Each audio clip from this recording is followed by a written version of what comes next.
She thought leaving him was the only way to save her dreams. But when fate pulls them back together, she realizes some love stories refuse to die quietly. Don't miss this emotional roller coaster. Like, comment, and subscribe for more stories that will break your heart and heal it again. The rain in Seattle never really stopped. It came and went in moods, sometimes a soft drizzle that barely kissed the sidewalks, other times a gray downpour that made the city feel like it was underwater. That morning, Estelle Okoro stood at the edge of Pier 47, shivering under her umbrella as the wind whipped her curls into her face. The waterfront project site stretched before her, half steel skeletons, half puddles, the smell of wet concrete hanging heavy in the air. She was already 20 minutes late to meet the new construction director, thanks to traffic and the city's unpredictable weather. The email had said Jacob Hayes, site lead. The name sounded plain enough. She pictured some middle-aged man in a neon vest and hard hat, impatiently tapping his clipboard. Perfect, she muttered, adjusting her coat and jogging toward the temporary office cabin. First impression, soggy and late. Her heels splashed into a muddy patch, and before she could steady herself, her foot slipped. A firm hand caught her elbow, strong enough to stop her mid-fall. Easy there, a voice said, deep, calm, almost amused. The rain in this city takes no prisoners. Estelle looked up and froze. The man in front of her wasn't the clipboard-tapping stereotype she expected. He was tall, broad-shouldered, dressed in a gray flannel shirt rolled up at the sleeves, a tool belt slung loosely around his hips. His hair was dark, damp from the mist, and his eyes, warm brown, steady and quietly observant, held hers just a second too long. Thanks, she said, catching her breath.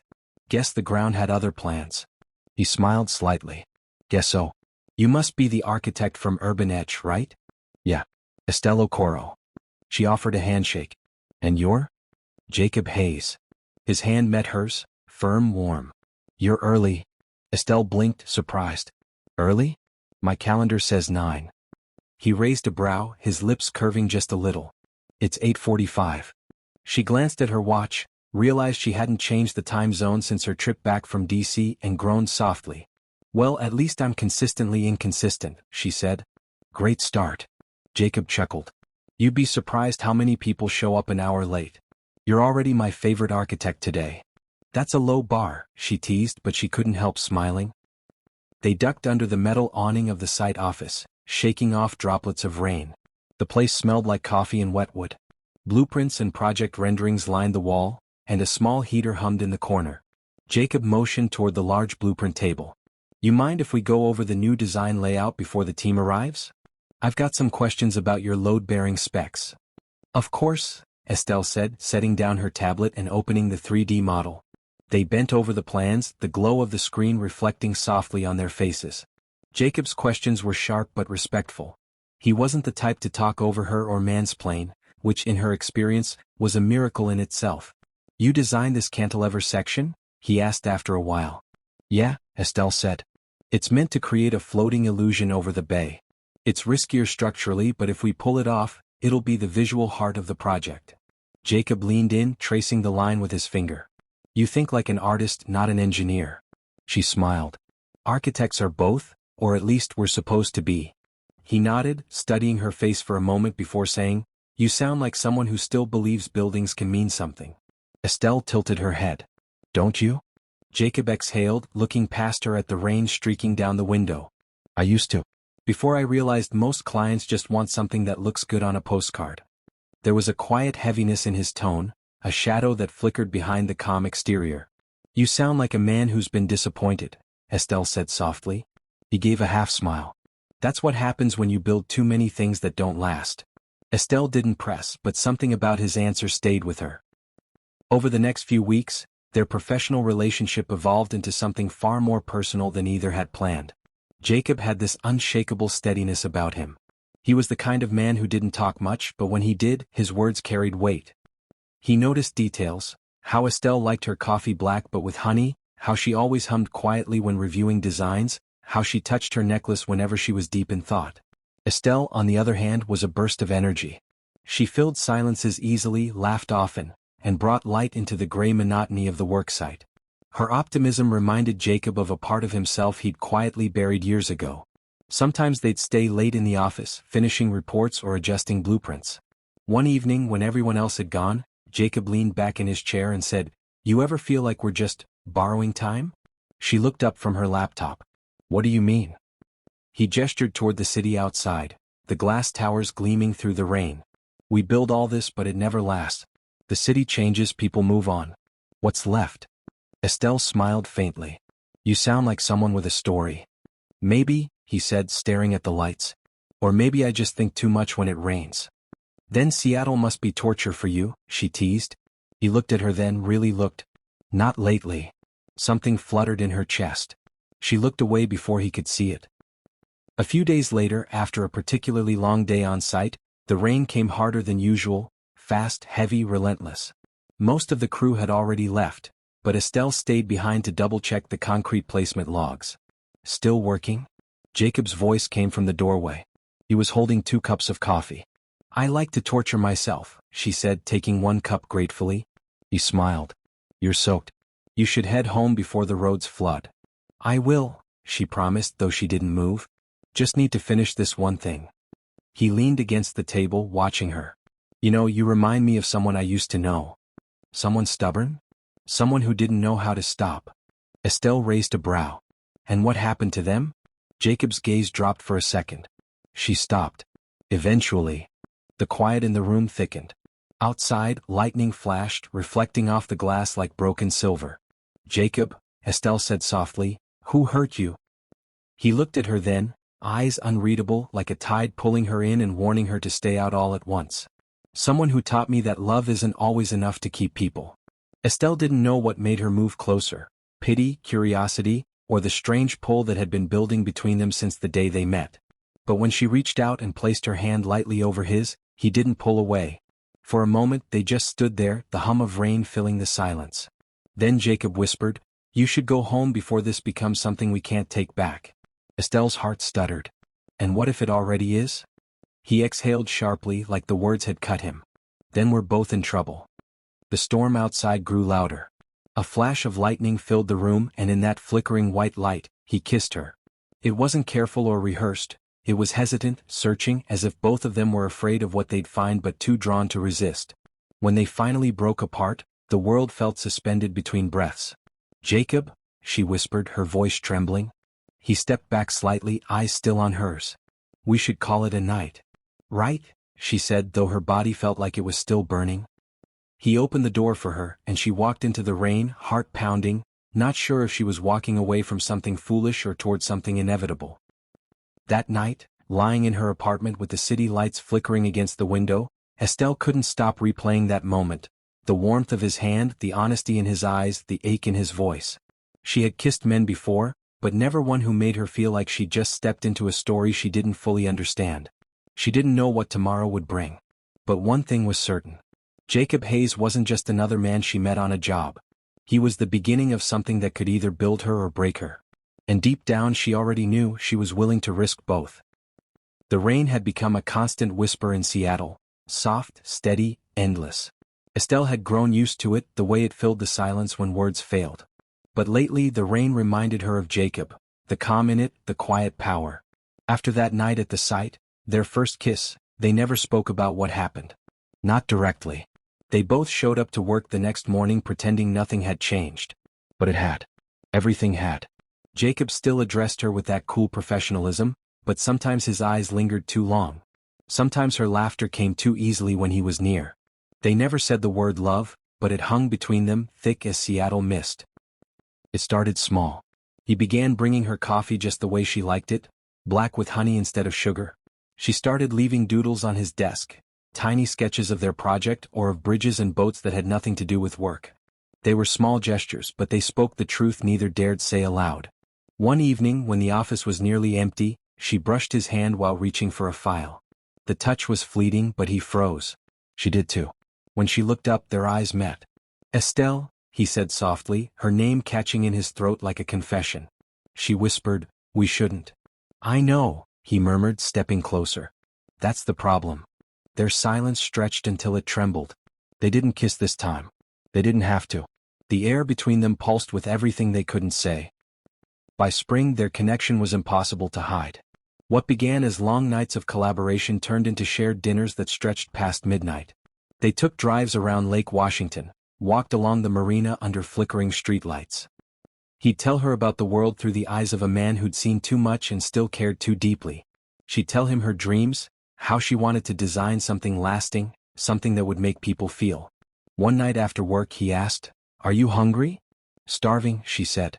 He smiled. "You're always starving." "Because you never let me eat during meetings," she shot back playfully.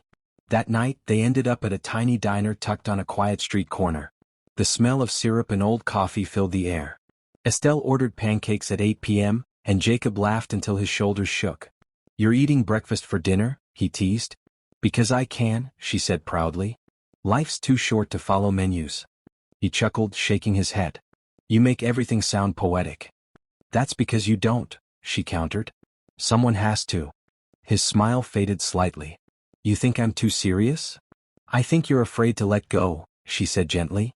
"You live like everything could fall apart if you stop controlling it." Jacob stared at her for a long moment, then sighed. "Maybe that's true." "Then let me be the one thing you don't have to control," she whispered. He reached for her hand across the table. The look in his eyes was all the answer she needed. They began spending nearly every weekend together, walking, cooking, or just sitting in silence. It wasn't grand or loud, but it was real. Jacob had lived alone for years, and Estelle could see how her presence unsettled and softened him all at once. He'd make her tea while she worked late on sketches. She'd leave post-it notes on his fridge with silly drawings and hearts. They were, in their quiet way, building a life neither had planned for. Sometimes she'd wake in his apartment, sunlight filtering through the blinds, and see him sitting beside her with coffee, watching her like she was a sunrise he didn't deserve. "You're staring?" she'd whisper sleepily.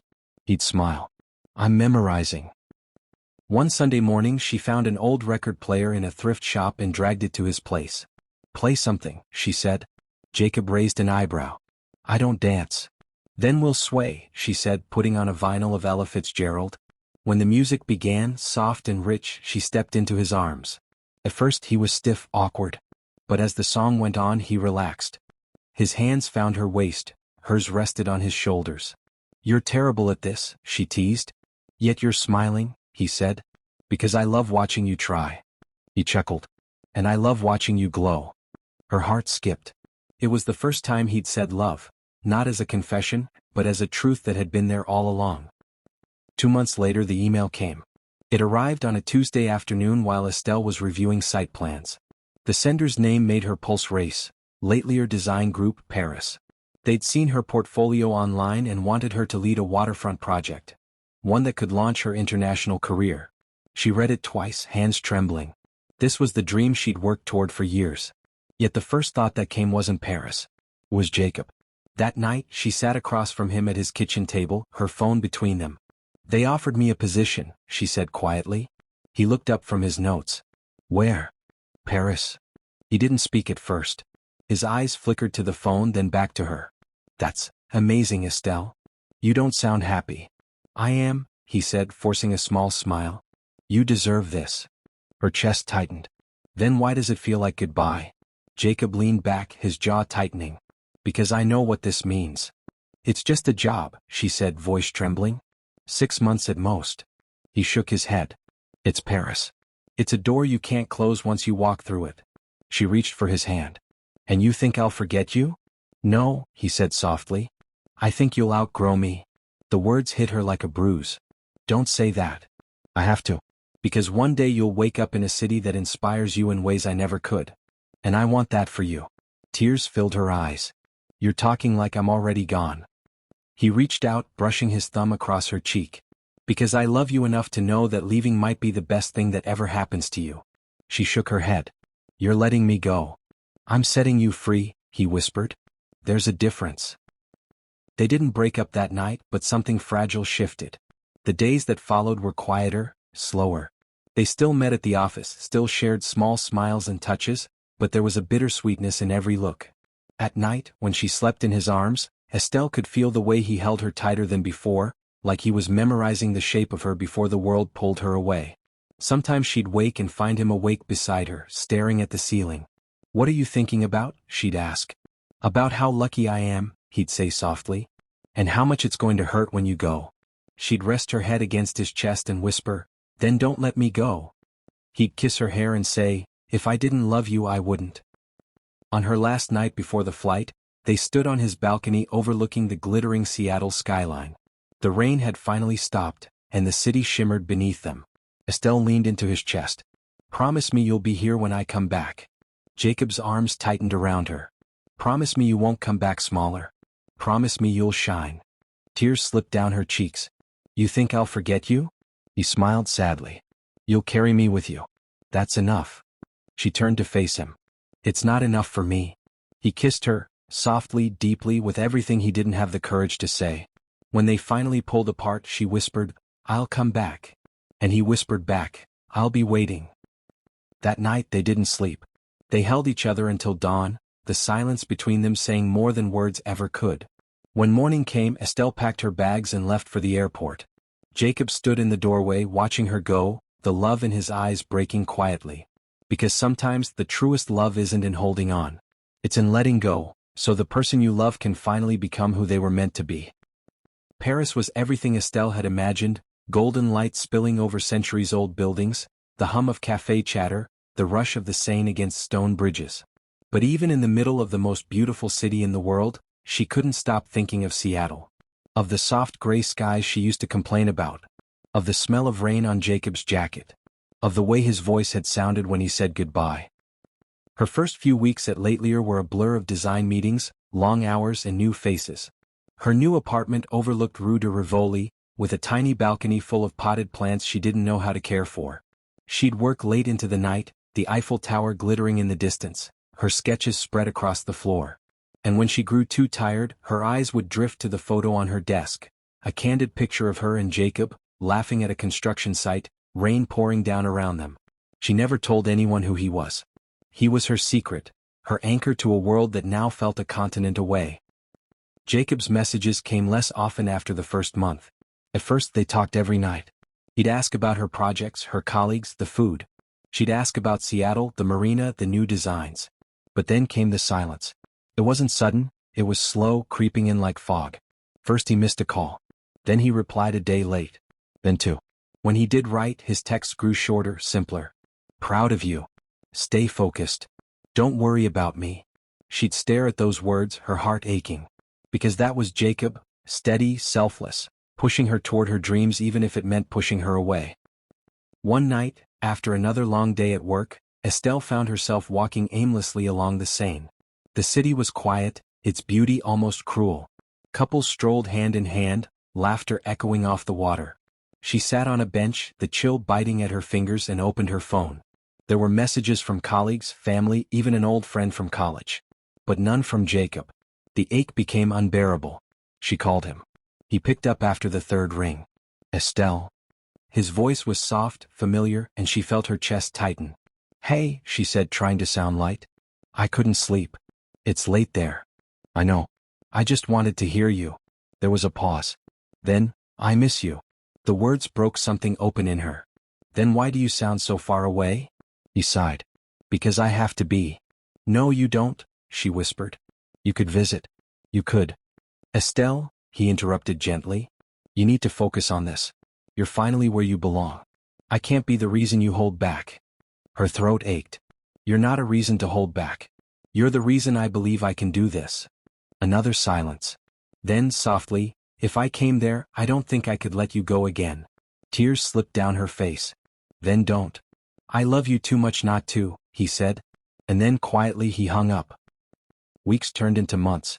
Estelle threw herself into work, designing late into the night. Her project, a waterfront cultural center, quickly became the firm's centerpiece.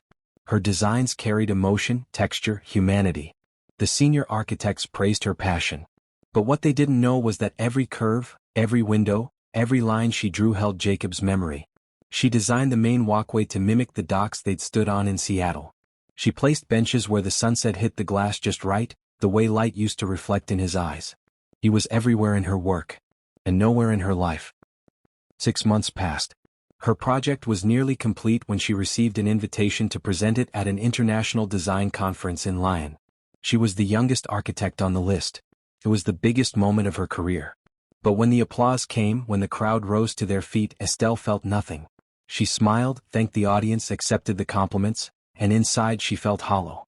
After the ceremony, she stood alone in the hotel hallway, her phone in her hand.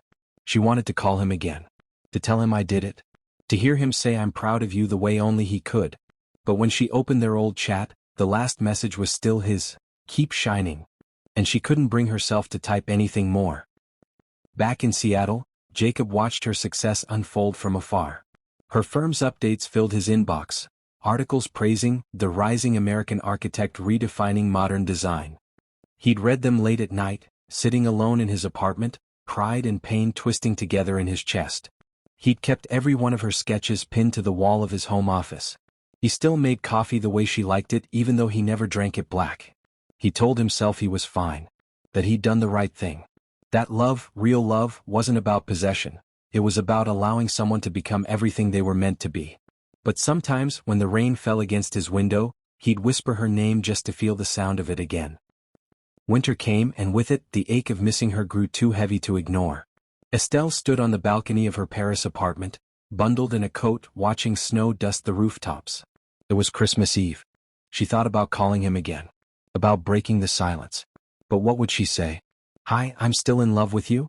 Instead, she opened her email. There was one new message in her inbox, from the Seattle Waterfront Development Council. Her heart stopped. The project she and Jacob had worked on months ago, the one that started everything, was finally completed. Attached was a photo. It showed the finished marina glowing under a golden sunset, the wooden decks stretching over calm water. And there, engraved into the first archway, was a quote she'd written in her old design drafts. "To build is to love something enough to let it stand on its own." Her breath caught. Jacob had used it. That night she made a decision. By dawn, her flight to Seattle was booked. Jacob didn't expect to see her again. He was at the waterfront one cold January morning, checking on final safety inspections. The air smelled of salt and new beginnings. When he turned, he froze. Estelle was standing at the edge of the dock, her coat fluttering in the wind, her eyes locked on him. For a long moment, neither of them moved. Then she smiled, soft, trembling, full of everything unsaid. "I told you I'd come back," she said. Jacob's voice was rough. "And I told you I'd be waiting." He took a slow step toward her, then another, until she was close enough for him to see the tears glistening in her eyes. "You built it," she said. "You finished it." "We built it," he corrected. "You're part of everything here." She shook her head, her voice cracking. "You kept your promise. Even when I didn't." Jacob reached out, brushing his thumb across her cheek. "You didn't break it. You just followed it farther than I could."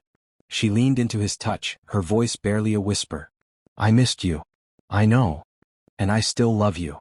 He smiled then, slow, certain. "Good. Because I never stopped." The wind picked up, carrying the faint scent of rain. For a long time they just stood there, no grand declarations, no fireworks. Just two people who had loved, lost, and found each other again. The distance between them had once felt impossible. But now, as he pulled her close and she melted against him, it felt like it had only ever been a pause, one the universe needed to bring them home. And as the rain began to fall, soft and steady, Seattle whispered its familiar song around them. They were, finally, exactly where they belonged. Together.